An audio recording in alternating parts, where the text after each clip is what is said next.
గౌరవనీయులు పెద్దలు శ్రీహరి గారు అన్ని విషయాలు చెప్పారు. కొంచెం రిపిటేషన్ అయిద్దేమో కానీ నేను వీలైనంత వరకు షార్ట్గా కన్ఫైన్ అవుతాను. వారు చాలా సవివరంగా తమ ప్రజెంటేషన్లో అన్ని వివరాలు కూడా చెప్పారు. వేదిక మీద ఉన్న పెద్దలకు, కార్యక్రమంలో పాల్గొంటున్న ప్రతి ఒక్కరికి, ముఖ్యంగా మీడియా జర్నలిస్ట్ మిత్రులందరికీ పేరు పేరున నమస్కారం. సరే, ఈరోజు మీరందరూ కూడా చూస్తూ ఉన్నారు, రాష్ట్రంలో అధికారంలో ఉన్నటువంటి కాంగ్రెస్ ప్రభుత్వం ఏ రకంగా డైవర్షన్ పాలిటిక్స్ చేస్తుందో చూస్తున్నాం. ఒక బాధ్యతాయుతమైనటువంటి ప్రభుత్వం ఏంటంటే ప్రతిపక్షాలు లేవనెత్తినటువంటి ఇష్యూస్ను సమాధానం చెప్పాలి, అడ్రస్ చేయాలి. కానీ దురదృష్టవశాత్తు ఆ రోజు కేసీఆర్ గారు ప్రాజెక్టులను కేంద్ర ప్రభుత్వానికి అప్పజెప్పొద్దని నల్లగొండలో సభ పెడితే ఇదే రాష్ట్ర ప్రభుత్వం ఆనాడు మేడిగడ్డ పర్యటన పెట్టుకొని డైవర్షన్ పాలిటిక్స్ చేసింది. ఈరోజు మేము మేడిగడ్డ పర్యటనకు వస్తే అదే సమయానికి పాలమూరు ఎత్తిపోతల పథకాన్ని దగ్గర ఇంకో యాత్ర పెడతా ఉన్నారు. అంటే ఏంది ఇది? ఒక చిల్లర మల్లర ప్రయత్నం తప్ప ఇది ఒక బాధ్యతాయుతమైనటువంటి ప్రభుత్వం వ్యవహరించేటువంటి విధానం కాదు. అంటే ప్రతిపక్షానికి స్పేస్ లేకుండా తాము ఆక్రమించుకోవాలనే ఒక చీప్ టాక్టిక్స్, ఒక చిల్లర ప్రయత్నం తప్ప ఇందులో ఒక పైశాచిక ఆనందం తప్ప ఒక ప్రభుత్వం యొక్క విధానం కాదు, ఒక ప్రభుత్వం అవలంబించేటువంటి పద్ధతి కానే కాదని కూడా ఈరోజు చెప్పుకోక తప్పదు. ఎందుకంటే ఇవాళ మనం చూసాం, ఇవాళ మేము మేడిగడ్డ దగ్గరికి వెళ్తున్నాం అనగానే హైదరాబాద్లో కాగ్ రిపోర్ట్ మీద ఒక మీటింగ్ పెట్టడం, అటు పాలమూరుకు వెళ్ళడం, ఉత్తమ్ కుమార్ రెడ్డి గారు హడావిడిగా ప్రెస్ మీట్లు పెట్టడం, అంటే ఇవన్నీ కూడా ఒక రకంగా మేము విజయం సాధించామని చెప్పొచ్చు. ఆనాటి మా నల్లగొండ సభ, మా నాయకులు కేసీఆర్ గారు పెట్టిన నల్లగొండ సభ కాంగ్రెస్ ప్రభుత్వం మెడలు వంచి మేము కేఆర్ఎంబీకి ప్రాజెక్టులు అప్పజెప్పము అని అసెంబ్లీలో తీర్మానం చేయించింది నల్లగొండ యాత్ర. ఇవాళ మా మేడిగడ్డ యాత్రకు కూడా బేంబేలెత్తిన ప్రభుత్వం ఉత్తమ్ కుమార్ రెడ్డి గారు ఇలా హైదరాబాద్లో ప్రెస్ మీట్ పెట్టి లేలే ఇక మేము తొందరగానే రిపేర్ చేయిస్తాము, ఆ ఎన్డీఎస్ఏ రిపోర్ట్ రాగానే ఒక నెల వరకు రిపేర్ స్టార్ట్ చేస్తాము అని అయితే ఇవాళ ఆయన నోట చెప్పించడమంటే మా యాత్ర ఒక పాక్షిక విజయాన్ని సాధించిందని కూడా చెప్పుకోక తప్పదు. అంటే ఒక రకంగా ఇవాళ మేము వాళ్ళ మీద పెట్టిన ఒత్తిడికి ఈ ప్రభుత్వం దిగి వస్తున్నటువంటి పరిస్థితి ఉంది. కానీ బాధ్యతాయుతమైన ప్రభుత్వం ఏం చేయాలి? వాస్తవానికి 3 నెలలు అయింది, దాదాపు మీరు అధికారంలోకి వచ్చి 3 నెలలు అయినా ఈ ప్రాజెక్టును పునరుద్ధరించడానికి ఈ రోజుకు ఒక్క అడుగు ముందుకు వేయలే. మీరు ఏమనంటే ఎన్డీఎస్ఏ రిపోర్ట్ అని చెప్పి కాలయాపన చేసి రేపు వర్షాకాలంలో ప్రాజెక్టు పూర్తిగా దెబ్బతీయాలనే ఒక కుట్ర ఈరోజు మీలో కనబడుతున్నటువంటి పరిస్థితి ఉన్నది. బట్ ఏది ఏమైనా ఇవాళ మా పర్యటన ముఖ్యంగా ఈ ప్రభుత్వం గత కొంతకాలంగా ముఖ్యంగా కాళేశ్వరం ప్రాజెక్టు మీద చేస్తున్న కుట్రలను బట్టబయలు చేయాలని, ఈ ప్రాజెక్టు యొక్క నిజస్వరూపాన్ని ప్రజలకు తెలియజేయాలని, ప్రాజెక్టు పునరుద్ధరణ చర్యలు యుద్ధ ప్రాతిపదికన ప్రారంభించాలని ప్రభుత్వం మీద ఒత్తిడి పెట్టాలనే ఉద్దేశంతోనే ఈరోజు మేము మేడిగడ్డకు రావడం జరిగింది. అంటే ముఖ్యంగా ఈ ప్రభుత్వాలు అనేటువంటివి ఇవాళ రైతుల పక్షాన, ప్రజల పక్షాన పనిచేయాలి. కానీ ఎంతసేపు ప్రతిపక్షం మీద బురద జల్లాలి, గత ప్రభుత్వం మీద బురద జల్లాలనేటువంటి చిల్లర ప్రయత్నాలు మానుకోవాలని చెప్పి నేను కోరుతా ఉన్నా. అంటే పార్లమెంట్ ఎన్నికల్లో ఓ 4 సీట్లు ఎక్కువ పొందాలి, గత ప్రభుత్వాన్ని బదనాం చేయాలనేటువంటి ఒక దుగ్ధ తప్ప ఈ ప్రభుత్వంలో ఇంకోటి కనబడతలేదు. కాంగ్రెస్ పార్టీ వ్యవహారం చూస్తూ ఉంటే రాష్ట్ర ప్రయోజనాలు, రైతు ప్రయోజనాల కంటే కూడా రాజకీయ ప్రయోజనాలకు వాళ్ళు ఎక్కువ ప్రాధాన్యత ఇస్తున్నట్టు కూడా ఇవాళ కనబడతా ఉంది. అదేవిధంగా ఈరోజు గోబల్స్ ఆనాడు ఇప్పుడు ఒక రాజకీయ పార్టీ ఎన్నికలప్పుడు ఏదైనా మాట్లాడిందంటే కొంత అర్థం చేసుకోవచ్చు. కానీ ప్రభుత్వంలోకి వచ్చిన తర్వాత కూడా గోబల్స్ ప్రచారం చేస్తూ కాలాన్ని వెళ్ళదీస్తున్నటువంటి ప్రభుత్వం బహుశా ఈ దేశంలో ఎవరిదన్నా ఉందంటే అదొక రేవంత్ రెడ్డి గారి ప్రభుత్వం అని చెప్పి మాత్రం చెప్పక తప్పదు. నాకున్న అనుభవంలో ప్రభుత్వంలో ఉన్న వాళ్ళు ఇట్లా గోబల్స్ ప్రచారం చేస్తూ పబ్బం గడిపినటువంటి ప్రభుత్వం బహుశా ఆ ఘనత ఈ ప్రభుత్వానికి మాత్రమే దక్కుతుందని చెప్పి నేను మనవి చేస్తూ ఉన్నా. జనరల్గా మెగా ప్రాజెక్టులు కట్టినప్పుడు అక్కడక్కడ కొన్ని సాంకేతిక ఇబ్బందులు తలెత్తుతాయి. ఇంత పెద్ద మెగా ప్రాజెక్టులో సమస్య వచ్చింది. ఇలా కాళేశ్వరం అంటే ఇప్పుడే పెద్దలు శ్రీహరి గారు చెప్పారు, 100 కాంపోనెంట్లలో మేడిగడ్డ ఒక కాంపోనెంట్. ఆ మేడిగడ్డలో 86 పియర్స్లో 2-3 పియర్స్ దెబ్బతిన్నాయి. 100 కాంపోనెంట్లలో మేడిగడ్డ ఒకటి, మేడిగడ్డలోని 86 పియర్స్లలో 2-3 పియర్స్లు దెబ్బతింటే మొత్తం కాళేశ్వరమే దెబ్బతిన్నదనేటువంటి ఒక గోబల్స్ ప్రచారాన్ని మీరు చేసే ప్రయత్నం చేస్తూ ఉన్నారు. ఇప్పుడు వర్షాకాలం వచ్చేలోపు పునరుద్ధరణపై దృష్టి పెట్టండి, రైతులకు మళ్ళీ నీళ్ళు ఎట్లా ఇవ్వాలనో ప్రయత్నం చేయండి. ఆ రకంగా ఇలా ముందుకు పోవాల్సినటువంటి బాధ్యత ఇవాళ ఈ ప్రభుత్వం మీద ఉంది. ముఖ్యంగా ఇప్పుడు మనం అన్నారం బ్యారేజ్ దగ్గర ఉన్నాం. ఇవాళ మేము ఇంజనీర్స్తో కూడా మాట్లాడినాం, అక్కడ మేడిగడ్డ దగ్గర మాట్లాడినాం, ఇక్కడ అన్నారం దగ్గర కూడా మాట్లాడాం. ఇవాళ అన్నారం బ్యారేజు దాదాపు ఇంటాక్ట్గా ఉంది, సుందిల్లా అన్నారం. మనం కొద్దిపాటి ఏదైనా మరమ్మతులు కానీ కొంత గ్రౌటింగ్ కానీ ఏదైనా మినిమం రిపేర్స్లోనే అన్నారంను ఈ వర్షాకాలంలోపే దాన్ని పూర్తి చేసుకోగలిగితే వచ్చే వర్షాకాలానికి అన్నారం నుంచి మనం కాళేశ్వరం ఆయకట్టు కొంతవరకు మీట్ అయ్యే అవకాశం ఉంటుంది. అన్నారంకు దాదాపు 36 స్ట్రీమ్స్ ఉన్నాయి. మానేరు కూడా అన్నారంకి వచ్చి జాయిన్ అవుతుంది. మనము ఇక్కడ నుంచి కొంత నీళ్ళని తీసుకోవచ్చు.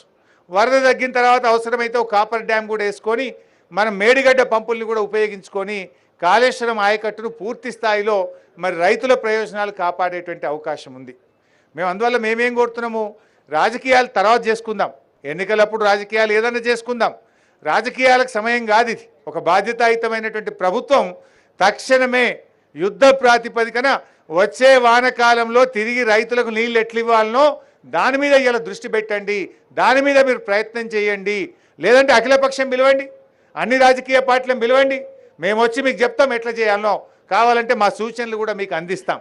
అంతే తప్ప కాలయాపన చేయొద్దు, రైతుల జీవితాలతో ఆడుకోవద్దు, రాష్ట్ర ప్రయోజనాలు దెబ్బతీయొద్దని చెప్పి మేము ప్రభుత్వానికి పదే పదే విజ్ఞప్తి చేస్తూ ఉన్నాం. ముఖ్యంగా ఎందుకంటే ఇలా వాళ్ళ ప్రయత్నం ఏంటంటే ప్రజాక్షేత్రంలో బీఆర్ఎస్ను పడగొట్టాలంటే ఈ కాళేశ్వరంను పడగొట్టాలనేటువంటి ఒక కుటిల ప్రయత్నం రేవంత్ రెడ్డి గారిలో కనబడతా ఉంది. ఎందుకంటే రేవంత్ రెడ్డి గారి 2 మాటలు గుర్తు చేయాల్సిన అవసరం కూడా ఉంది. ఆయన గతంలో ప్రగతి భవన్ను బాంబులు పెట్టి పేల్చేయాలని కూడా మాట్లాడినాడు. అసెంబ్లీలో ఏమన్నాడు, కేసీఆర్ గారి ఆనవాళ్ళు లేకుండా చేస్తాను కూడా అసెంబ్లీలోనే ఒక ముఖ్యమంత్రిగా ఆయన మాట్లాడినాడు. అటువంటి వ్యక్తి దేనికైనా ఒడిగొట్టాడనేటువంటి అనుమానాలు కలుగుతూ ఉన్నాయి. కేసీఆర్ గారి ఆనవాళ్ళు లేకుండా చేస్తా అన్నటువంటి ముఖ్యమంత్రి గారు రేపు కాళేశ్వరం ప్రాజెక్ట్ అనేది కేసీఆర్ కట్టినటువంటి ఒక ఇంజనీరింగ్ మార్వల్. ఇవాళ తెలంగాణకు లైఫ్ లైన్. తెలంగాణ వచ్చిన తర్వాత ఆయన ఎంతో దూరదృష్టితో రేపటి హైదరాబాద్ అవసరాలను, తెలంగాణ సాగునీటి, తాగునీటి, పారిశ్రామిక అవసరాలను దృష్టిలో పెట్టుకొని మరి ఒక 100 ఏళ్లకు దూరపు చూపుతోని ఇవాళ కేసీఆర్ గారు కాళేశ్వరాన్ని నిర్మించారు. కానీ ఆయన ఏంటంటే దీంతో ఆయనకు మంచి పేరు వచ్చింది, ఆయన ఆనవాళ్ళు లేకుండా చేయాలనేటువంటి కుట్రలు చేస్తున్నారనేటువంటి అనుమానాలు ఇవాళ రాష్ట్ర ప్రజల్లో కలుగుతూ ఉన్నాయి. అందువల్ల మీరు తక్షణమే ఆ కుట్రలు మానండి ఇప్పటికైనా. ఎందుకంటే రేవంత్ రెడ్డి గారికి ఏంటంటే ఆయన ఉద్యమంలో కూడా ఆయన ఎప్పుడు నిజాయితీగా అసలు తెలంగాణ ఉద్యమంలో పాల్గొన్న చరిత్ర రేవంత్ రెడ్డి గారికి లేదు. ఎలాగూ ఉద్యమంలో మీరు పాల్గొన్న చరిత్ర లేదు, కనీసం పరిపాలనలోనైనా నిజాయితీగా చేయండి.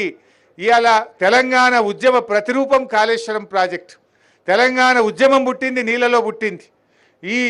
ఇలాంటి నీళ్ళలో నుంచి వచ్చి ఉద్యమంలో నుంచి వచ్చిన ప్రభుత్వం అధికారంలోకి వచ్చి నిర్మించిన ఈ కాళేశ్వరంను రిస్టోర్ చేయడం ద్వారానైనా మీ నిజాయితీ నిరూపించుకోవాలని ఇలా రేవంత్ రెడ్డి గారిని నేను కోరుతా ఉన్నా. ఎందుకంటే ఇలా ప్రాజెక్టులు అనేకంగా దెబ్బతిన్నాయి. దేశంలో కానీ రాష్ట్రంలో కానీ అనేక ఉదంతాలు కూడా ఉన్నాయి. వాటన్నిటి మీద కూడా నేను వివరాలు ఇస్తాను. కానీ దానికంటే ముందు ఇలా ఉత్తమ్ కుమార్ రెడ్డి గారు కానీ కాంగ్రెస్ పార్టీ నాయకులు పదే పదే అవినీతి అని చెప్పి మాట్లాడుతూ ఉన్నారు. అసలు అవినీతి గురించి మాట్లాడే నైతిక హక్కు కాంగ్రెస్ పార్టీకి ఉందా? అవినీతికి care of address Congress party. ఈ దేశంలో ఈ రాష్ట్రంలో అసలు కాంగ్రెస్ పార్టీ హయాంలో జరిగిన స్కాములు తీస్తే చాంతాడంత లిస్ట్ వెళ్తుంది. ఆనాడు మీరు జలయజ్ఞంలో తెలంగాణ ప్రాంతంలో మీరు ఎన్ని ప్రాజెక్టులు చేపట్టినారు? అసలు ఒక్క ప్రాజెక్ట్ అన్న తెలంగాణ ప్రాంతంలో పూర్తయిందా? 33 ప్రాజెక్టులు జలయజ్ఞంలో మీరు చేపడితే 10 ఏళ్ల కాంగ్రెస్ పాలనలో ఒక్క ప్రాజెక్టు కూడా మీరు పూర్తి చేయలేదు. జలయజ్ఞాన్ని ధనయజ్ఞంగా మార్చింది మీరు ఆ రోజు కాగు 52,000 కోట్ల రూపాయల అవినీతి జరిగిందని మీ జలయజ్ఞాన్ని ఆ రోజు తప్పుపట్టినటువంటి విషయాన్ని నేను గుర్తు చేస్తూ ఉన్నా. అసలు ఈపీసీ పద్ధతి తెచ్చింది మీరు, అవినీతికి మరి తలుపులు తెచ్చింది మీరు, మేము వచ్చిన తర్వాత ఈపీసీ విధానం రద్దు చేసినాం, మీరు పెట్టిన మొబిలైజేషన్ అడ్వాన్స్ను రద్దు చేసినాం. ఇదే ప్రాణహిత చేవెళ్లలో 0.5% ఉండే సర్వే అండ్ మొబిలైజేషన్ అడ్వాన్స్కి ఇచ్చే సర్వే కోసం ఇచ్చే మొబిలైజేషన్ అడ్వాన్స్, దాన్ని 3.5%కు పెంచి ఇవాళ అడ్డగోలుగా కాంట్రాక్టర్ల జేబులు నింపింది ఇవాళ ఆనాటి కాంగ్రెస్ ప్రభుత్వం. సర్వే అండ్ మొబిలైజేషన్ అడ్వాన్స్ల పేరు మీద పెద్ద ఎత్తున ఇవాళ మీరు ఆ రోజు డబ్బులు దోచిపెట్టినటువంటి ప్రయత్నం చేసినారు. 4 ఏళ్లలో ప్రాణహిత చేవెళ్ల ప్రాజెక్టు పూర్తి చేస్తామని చెప్పిన మీరు 4 ఏళ్లలో మీరు చేసిన పని 160 కోట్లు, సర్వే అండ్ మొబిలైజేషన్ అడ్వాన్స్ మీద ఇచ్చింది 1450 కోట్లు. చేసిన పని 160 కోట్లు, సర్వే మొబిలైజేషన్ అడ్వాన్స్ మీద లేపిన బిల్లులు 1450 కోట్లు కాంట్రాక్టర్లకు ఇచ్చింది మీరు. ఇలా మీరు మాట్లాడుతుంటారు చేసిన పని 160 కోట్లు, ఎత్తిన బిల్లులు 1450 కోట్లు. ఇక మీరు అవినీతి గురించి మాట్లాడతారు.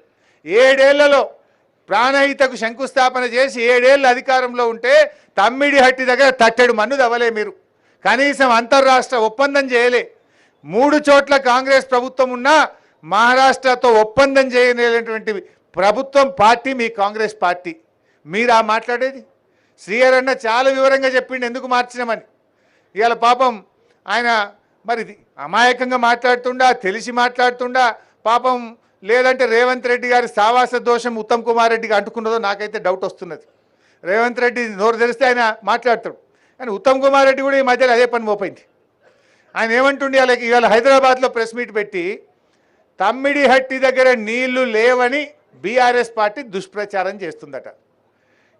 ఇది సెంట్రల్ అసెంబ్లీలో కూడా అట్లే అబద్ధాలు ఆడిండు. దొరకబట్టి చెప్తే కనీసం తలకాయ కిందకేసుకున్నాడు. అసెంబ్లీలో ఇరిగేషన్ మీద వాళ్ళు విడుదల చేసినటువంటి బుక్కులో అన్ని తప్పులే, శుద్ధ తప్పులు. అసెంబ్లీ సాక్షిగా అప్పటిదప్పుడు దొరకబట్టి మాట్లాడితే క్షమాపణ చెప్పమంటే నోరు తెరవలే. ఇవాళ కూడా మళ్ళీ అబద్ధం మాట్లాడిండు. నీళ్లు లేవు అని బీఆర్ఎస్ పార్టీ దుష్ప్రచారం చేస్తుంది అంటారు. ఇది సెంట్రల్ వాటర్ కమిషన్ మన రాష్ట్ర ప్రభుత్వానికి రాసిన లేఖ 4 మార్చ్ 2015, 4 మార్చి 2015 నాడు కేంద్ర జల సంఘం తమ్మిడిహట్టి దగ్గర నీళ్లు లేవు, ప్రత్యామ్నాయం చూసుకోండి అని కేంద్ర జల సంఘం మన రాష్ట్రానికి రాసిన లేఖ.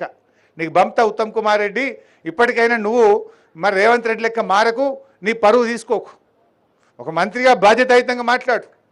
ఇవాళ ఇదేదో బీఆర్ఎస్ పార్టీ చేస్తున్న ప్రచారం కాదు, ఇది కేంద్ర ప్రభుత్వం సిడబ్ల్యూసి రాసిన లేఖ. ఇది ఈ రకంగా ఇలా స్పష్టంగా అక్కడ నీళ్లు లేవని చెప్పి, ఒకవైపు వైల్డ్ లైఫ్, ఇంకొక వైపు నీళ్లు లేవు, ఇంకొక వైపు మహారాష్ట్ర ఒప్పుకోలేదు. మీరు 7 ఏళ్ళు సమయం వృధా చేసిన మీలాగా చేతగాని దద్దమ్మల్లాగా ఉద్యమంలో నుంచి వచ్చిన మేము కాలయాపన చేయదలుచుకోలేము. మేము మీలాగా తెలంగాణ ప్రజలను గోసపెట్టదలుచుకోలేదు. అందుకే కేసీఆర్ గారు కేంద్ర ప్రభుత్వ సంస్థ వ్యాప్కోస్కి ఇచ్చిండు. సంవత్సరంలోగా రిపోర్టు తెప్పించి 4 ఏళ్లలో కాళేశ్వరం పూర్తి చేసి దాని ఫలాలను తెలంగాణ జాతికి అందించిన నాయకుడు కేసీఆర్. మీరు 7 ఏళ్ల తట్టెడు మట్టిదవ్వని చరిత్ర మీదైతే 4 ఏళ్లలో కాళేశ్వరం పూర్తి చేసి తెలంగాణ ప్రజలకు నీళ్ళిచ్చిన నాయకుడు కేసీఆర్. దాన్ని మీరు ఇలా ముందుకు తీసుకుపోయే ప్రయత్నం చేయండి, నిజాయితీగా పనిచేసే ప్రయత్నం చేయాలని చెప్పి నేను ఇలా కేంద్ర ప్రభుత్వం, ఈ రాష్ట్ర ప్రభుత్వాన్ని నేను కోరుతా ఉన్నా. ఇందాక గౌరవనీయులు శ్రీహరి గారు చాలా చక్కగా చెప్పినారు. ఈ దేశంలో అసలు ప్రతిపాదిత ప్రాజెక్టు కాస్టుతో ఏదన్నా ఒక ప్రాజెక్టు పూర్తయితే దాని పేరేందో చెప్పండి. పోనీ మన రాష్ట్రంలో ఉమ్మడి ఆంధ్రప్రదేశ్లో ఓ నాగార్జున సాగరా, శ్రీశైలమా, లేకపోతే జూరాలనా, ఎస్ఆర్ఎస్పి ప్రాజెక్టా, పులిచింతలనా, ఏదన్నా ఒక ప్రాజెక్టు ప్రతిపాదిత జీవో ఇచ్చిన డబ్బుతోని పూర్తయిన ప్రాజెక్ట్ ఏదైనా ఉంటే ఒక్కటి చూపింది. స్పష్టంగా చెప్పింది ఇలా శ్రీహరి గారు. ఏ ప్రాజెక్టు ఎన్ని రెట్లు పెరిగిందో కూడా వారు చాలా స్పష్టంగా చెప్పినారు. నాగార్జున సాగర్ ఎన్ని రెట్లు పెరిగిందో చెప్పారు. నాగార్జున సాగర్ 9 రెట్లు, శ్రీరామ్ సాగర్ 107 రెట్లు, జూరాల 25 రెట్లు, పులిచింతల 3.5 రెట్లు, సింగూరు 5.5 రెట్లు, కాళేశ్వరం కనీసం డబల్ అన్న అయిందా? అంటే ఈ రాష్ట్రములో అతి తక్కువ కాస్ట్ ఎస్కలేషన్తో పూర్తయిన ఏకైక ప్రాజెక్టు కాళేశ్వరం ప్రాజెక్టు. దాన్ని మీరు ఎలా కాస్ట్ పెరిగిందని ఒక అబద్ధాన్ని 100 సార్లు చెప్తే నిజమైంది అనేటువంటి రీతుల్లో ఒక గోబల్స్ ప్రచారానికి మీరు పాల్పడతా ఉన్నారు. అతి తక్కువ కాస్ట్ ఎస్కలేషన్తో జరిగిన ప్రాజెక్టే ఇలా కాళేశ్వరం ప్రాజెక్టు.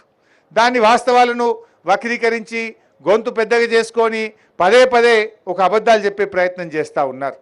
కాళేశ్వరం ఆయకట్టు గురించి కూడా పెద్దలు సీఆర్ అయినా చెప్పిన నేను అందులోకి పోను. వాళ్ళు అక్కడ కూడా ఒక గోబల్స్ ప్రచారం 98,000 ఎకరాలకే నీళ్ళు ఇచ్చిందని చెప్పారు. గౌరవనీయులు సీఆర్ అయినా చెప్పినారు చెరువులకింత ఎంత వచ్చింది, కాలువలకింత ఎంత వచ్చింది, స్టెబిలైజేషన్లో ఎంత వచ్చింది వారు సవివరంగా చెప్పారు. 20 లక్షల ఎకరాలకు ఇలా కాళేశ్వరం ప్రాజెక్టు నీళ్ళు ఇచ్చిన మాట నిజం. ఇలా కొత్త ఆయకట్టు కావచ్చు, చెరువుల కింద కావచ్చు, వాగుల కింద కావచ్చు, చెక్ డ్యాంల కింద కావచ్చు, స్థిరీకరణ కింద కావచ్చు 20 లక్షల ఎకరాలు ఇలా కాళేశ్వరం ద్వారా లబ్ధి జరిగింది. కానీ మీరు దాన్ని 95,000 అని 97,000 అని రకరకాలుగా మీరు దాన్ని ఒక గోబల్స్ ప్రచారానికి మీరు ప్రయత్నం చేస్తూ ఉన్నారు. అందువల్ల ఇలా కాళేశ్వరం ప్రాజెక్ట్ వచ్చిన తర్వాత చెరువులను అనుసంధానం చేయడం ద్వారా భూగర్భ జలాలు కూడా బాగా పెరిగినాయి. దాంతో ఇలా మత్స్య సంపద 200% మత్స్య సంపద పెరిగింది, ఆయకట్టు పెరిగింది, పంట ఉత్పత్తి పెరిగింది. ఇదంతా వాస్తవం. సాగు విస్తీర్ణం పెరిగింది నిజం, పంట ఉత్పత్తి పెరిగింది నిజం, మత్స్య సంపద పెరిగింది నిజం, భూగర్భ జలాలు పెరిగింది నిజం, రైతుల కళ్ళల్లో ఆనందం పెరిగింది నిజం. ఇదంతా దాచేస్తే దాగని సత్యం. ఇది మన కళ్ళ ముందు ఇలా రైతుల అనుభవంలో ఉన్నటువంటి ఈ విషయాన్ని ఇలా మీరు వక్రీకరించేటువంటి ప్రయత్నం చేస్తూ ఉన్నారు. సరే, ఏది ఏమైనా ఇంకా ఇందాక పెద్దలు సీఆర్ కూడా చెప్పారు వర్షాలు పడ్డాయట, పంట బాగా పెరిగిందంటే అసెంబ్లీలో ఒక మంత్రి లేచి అంటాడు లేలే బీఆర్ఎస్ టైంలో వర్షాలు బాగా పడ్డాయి అందుకే పంట బాగా వచ్చిందట. మరి కాంగ్రెస్ ఉన్నప్పుడు ఎప్పుడు వర్షాలు పడలేదా? మీ కాంగ్రెస్ గవర్నమెంట్ చాలా ఏళ్ళు ఉన్నది కదా, ఎన్నడూ వాననే పడలేదా, కాలమే కాలేదా? మరి ఆ రోజు ఎందుకు పంట ఉత్పత్తి పెరగలే, ఆ రోజు ఎందుకు మత్స్య సంపద పెరగలే? అంటే అబద్ధమాన్ని అతికేటట్టు ఉండాలి. మీ హయాంలో ఎన్నడూ కూడా చెరువులను ప్రాజెక్టులతో మీరు అనుసంధానం చేయలేదు. కానీ గౌరవనీయులు కేసీఆర్ గారు ఇవాళ కాళేశ్వరం ప్రాజెక్టును చెరువులకు అనుసంధానం చేయడం ద్వారా వేలాది చెరువుల్లోకి ఇవాళ ఎండాకాలంలో మత్తళ్ళు దుంకింది నిజం, ఎండాకాలంలో వాగుల మీద చెక్ డ్యాములలో గలగల నీళ్లు బారింది నిజం.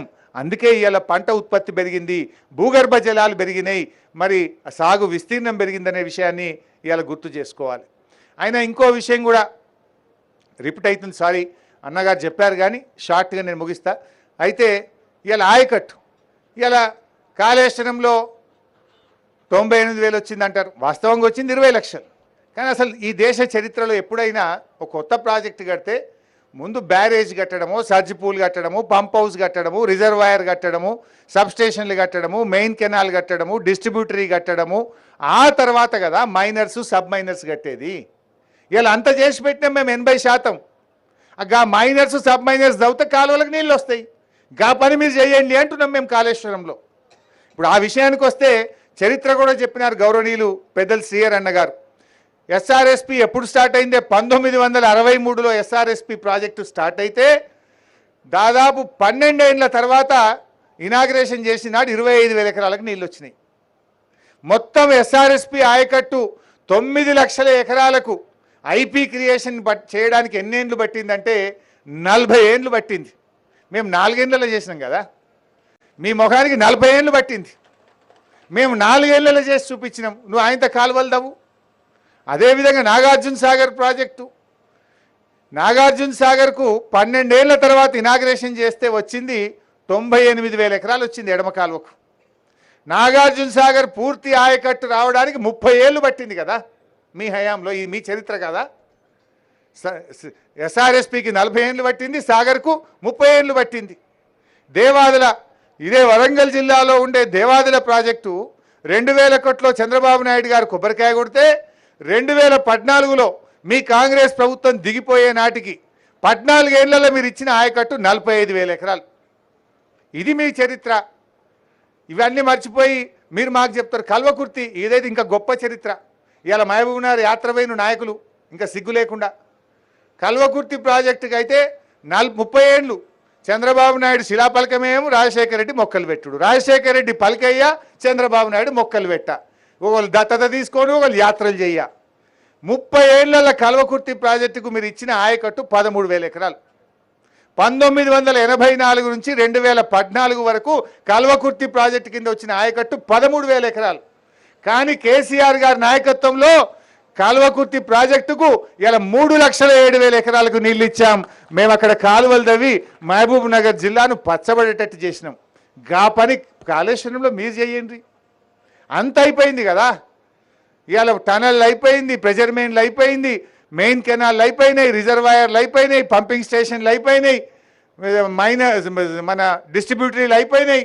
ఇంకా మైనర్లు సబ్ మైనర్లు అవి నీళ్ళు ఇవ్వమంటే ఏం రాజకీయం చేస్తున్నారు మీరు?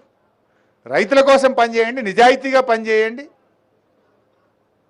అదేవిధంగా ఈరోజు డ్యామ్ల విషయంలో మాట్లాడుతున్నారు. అసలు ఇక ఇటువంటి డ్యామ్కు ఎప్పుడు ప్రమాదమే జరగలేదా ఈ దేశంలో? అసలు ఎన్ని జరిగినాయి? వందల సందర్భాలు ఉన్నాయి ఇలాంటి. మన రాష్ట్రంలోనే కడెం ప్రాజెక్టు, ఇదే కాంగ్రెస్ ప్రభుత్వం ఇదే తెలంగాణ ప్రాంతంలో కడెం ప్రాజెక్టు కడితే 1958లో మొదటి వరదకే మొత్తం పొట్టు కొట్టుకుపోయింది. 1958 ఆదిలాబాద్ జిల్లాలో కడెం ప్రాజెక్టు 1958లో మొత్తం కొట్టుకుపోయింది. తర్వాత రిస్టోర్ చేసిండ్రు. 1995లో మళ్ళా కొట్టుకుపోయింది. 2 సార్లు కొట్టుకుపోయింది కడెం ప్రాజెక్టు. అదేవిధంగా ఖమ్మం జిల్లాలో తాలిపేరు వాగు 2 సార్లు కొట్టుకుపోయింది మీ కాంగ్రెస్ ప్రభుత్వ హయాంలో. ఇదే వరంగల్ జిల్లాలో పాలెం వాగు జలయజ్ఞంలో, కాంగ్రెస్ పార్టీ జలయజ్ఞంలో చేపట్టిన పాలెం వాగు అది సర్ప్రైజింగ్లీ ఒకటే డేటు 2 సార్లు కొట్టుకుపోయింది. వరుసగా 2 సంవత్సరాలు కొట్టుకుపోయింది. అదే తేదీ నాడు పాలెం వాగు కొట్టుకుపోయింది. 2 సార్లు పాలెం వాగు కొట్టుకుపోయింది. తాలిపేరు 2 సార్లు కొట్టుకుపోయింది. పాలెం మన కడెం వాగు 2 సార్లు కొట్టుకుపోయింది. ఇక దేవాదుల ప్రాజెక్టులు అయితే పటాకులు వెళ్ళినాయి పైపులు. దేవాదుల ప్రాజెక్టు టనల్ కూలిపోయి కార్మికులు చనిపోయిన పరిస్థితి. ఎల్లంపల్లి ప్రాజెక్టు కూడా తెగిపోయిన పరిస్థితి. సింగూరు డ్యాములు కొట్టుకుపోయిన పరిస్థితి. మూసి గేట్లు కొట్టుకుపోయినాయి. సాత్నాల హెడ్ రెగ్యులేటర్ కొట్టుకుపోయింది. పులిచింతల గేట్లు కొట్టుకుపోయినాయి. ఇట్లా చెప్పుకుంటూ పోతే మన రాష్ట్రంలోనే పలు సంఘటనలు జరిగినాయి. కానీ మేము అట్లా చేయలే కదా. గత ప్రభుత్వాలు ఏం చేసినాయి? రాష్ట్ర ప్రయోజనాలు, రైతు ప్రయోజనాల కోసం యుద్ధ ప్రాతిపదికన దాన్ని రిస్టోర్ చేసే ప్రయత్నం చేసినాయి. కానీ దురదృష్టవశాత్తు ఇవాళ రాష్ట్రంలో ఉండే ప్రభుత్వం బురద జల్లే ప్రయత్నం, రాజకీయం చేసే ప్రయత్నం తప్ప దాన్ని రిస్టోర్ చేసే ప్రయత్నం చేయడం లేదు. ఈ విషయాన్ని ఇలా రాష్ట్ర ప్రజలు గమనించాల్సిన అవసరం ఉంది. బీజేపీ వాళ్ళు కూడా మాట్లాడుతున్నారు. ఇలా కేంద్ర ప్రభుత్వం వాళ్ళేదో గొప్ప చరిత్ర ఉన్నట్టు. గుజరాత్లో మోర్బీ డ్యామ్ కొట్టుకపోతే 130 మంది చచ్చిపోయింది. ఎక్కడ ముచ్చటెందుకు? మన విడిపోయిన ఆంధ్రప్రదేశ్లో కేంద్ర ప్రభుత్వం డిజైన్ చేసి కేంద్ర ప్రభుత్వం కడుతున్న పోలవరం కొట్టుకపోలేదా? ఇవాళకి 5 ఏళ్ళు అయింది పోలవరం కొట్టుకపోయి. కేంద్ర ప్రభుత్వమే డిజైన్ చేసింది, కేంద్ర ప్రభుత్వమే ఎగ్జిక్యూట్ చేస్తుంది. ఇదే సెంట్రల్ వాటర్ కమిషన్, ఇదే NDSA వీళ్ళే చేస్తే కొట్టుకపోయి 5 ఏళ్ళైనా దిక్కు దివాన్ లేదు. డయాఫ్రేమ్ వాల్ కొట్టుకపోయింది, దాంట్లోని గైడ్ బండ్ కొట్టుకపోయింది, అక్కడ నిర్మించిన కాపర్ డ్యామ్లన్నీ లీకేజీల మయమైపోయినాయి. ఇవాళ 5 ఏళ్ళైంది. 5 ఏళ్ళైనా NDSA రిపోర్ట్ రాలే ఇప్పటికీ. మన మేడిగడ్డకు మాత్రం 2 రోజులకే రిపోర్ట్ ఇచ్చిరబ్బా. 5 ఏళ్ళైనా పోలవరం కొట్టుకపోతేనేమో NDSA రిపోర్ట్ రాదు. మేడిగడ్డ అలా దిగనే లేదు, చూడనే లేదు, నీళ్ళే ఉన్నాయి, 2 రోజులకు రిపోర్ట్ ఇచ్చారు. అంటే ఇది ఎంత రాజకీయ దురుద్దేశంతో కూడుకున్నదో అర్థమైతలేదా? ఆ రిపోర్ట్ కూడా మొదలు మీడియాకు పోయింది, తర్వాత గవర్నమెంట్కి వచ్చింది. అంటే వాళ్ళు అప్పుడు హడావిడిగా ఎన్నికల్లో లబ్ధి పొందడానికి ఏ రకమైన కుట్రతో వ్యవహరించిందో కూడా ఇలా అర్థమవుతూ ఉంది. ఇప్పుడు ఇట్లాంటి సంఘటన జరిగినప్పుడు దాన్ని ఎట్లా చేయాలో చేయాలి. ఇప్పుడు ఇంకో విషయం కూడా చెప్పాలి మీకు. నేను 2022లో ఫ్లడ్స్ వచ్చిన ఇదే గోదావరిలో, ఇక్కడ జర్నలిస్టులకు కూడా తెలుసు మిత్రులకు, 2022లో ఫ్లడ్స్ వచ్చినప్పుడు కన్నెపల్లి పంప్ హౌస్లకు, అన్నారం పంప్ హౌస్లకు నీళ్ళు వచ్చినాయా లేవా?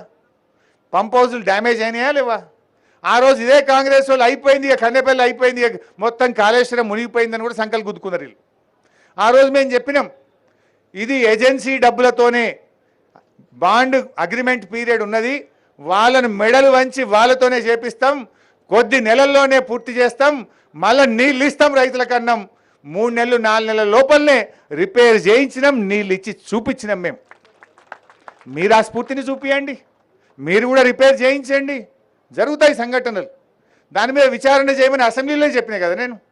మా పార్టీ తరఫున మేము అసెంబ్లీలో మేమే డిమాండ్ చేసినాం, విచారణ చేయండి, తప్పు చేసిన వాళ్ళ మీద శిక్షించండి, కానీ రైతులకు ఇబ్బంది కలగద్దు, యుద్ధ ప్రాతిపదికన ప్రాజెక్టును పునరుద్ధరించండి అని చెప్పినాం.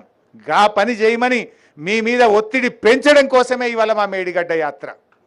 రైతు ప్రయోజనాల కోసమే మేము వచ్చినాం. ఎందుకంటే మాది ఉద్యమ పార్టీ. మేము ఇంకా పోలవరంలో ఇంకో విషయం, ఒక్క విషయం చెప్పి నేను దాంట్లోకి పోతా. పోలవరం ప్రాజెక్టు స్టార్ట్ చేసినాడు బైసాబ్ 10,000 కోట్లతో జీవో ఇచ్చిండ్రు.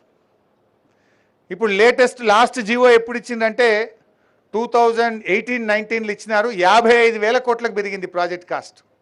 ఇప్పుడు లేటెస్ట్ 1,00,000 కోట్లు కావాలన్నట దానికి. అంటే 10,000 కోట్లతో స్టార్ట్ అయిన పోలవరం పూర్తి కావాలంటే ఇవాళ 1,00,000 కోట్లు కావాలి. అంటే ఎన్ని రెట్లు పెరిగినట్టు? 10 రెట్లు.